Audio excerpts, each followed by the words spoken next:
I hope this finds everybody safe. Hey, I think it was Friday night, Saturday morning when I heard about the acting Secretary of the Navy, Secretary Modly, relieving Captain CROZIER because he had lost confidence in him because CROZIER wrote a letter, I guess a 4-page letter, and sent it, to a fairly wide military distribution. And it got leaked, I guess, by somebody, not him. And he was shortly thereafter relieved for loss of confidence. I'm a retired Navy Command Master Chief, and I told my wife, Deb, this stinks. This doesn't make sense.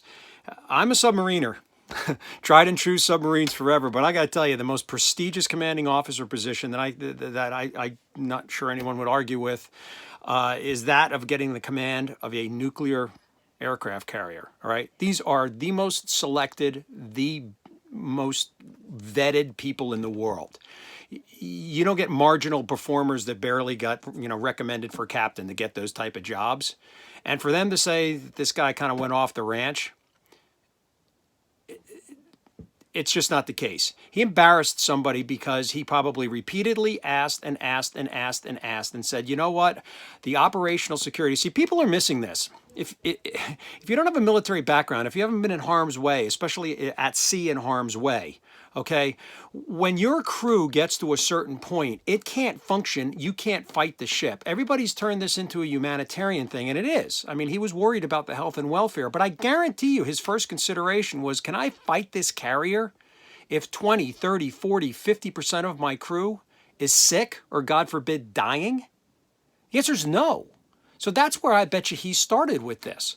Now, again, you pick up on the heartfelt story. And again, I'm not saying that this wasn't about the crew. He certainly had them in mind. But I guarantee you his first thought, because you don't get to where he is without his first thought being mission readiness. This thing stinks, folks. Spread it far and wide. Don't let it die. It's a time that we're all at home now. And, I understand the circumstances and I understand what's going on here. But this is a lot bigger. This is about situational leadership. This is about doing the right thing when you know it's probably going to cost you something. And what happened here is wrong. About 30 ways to Sunday. Investigate it for yourself and look in.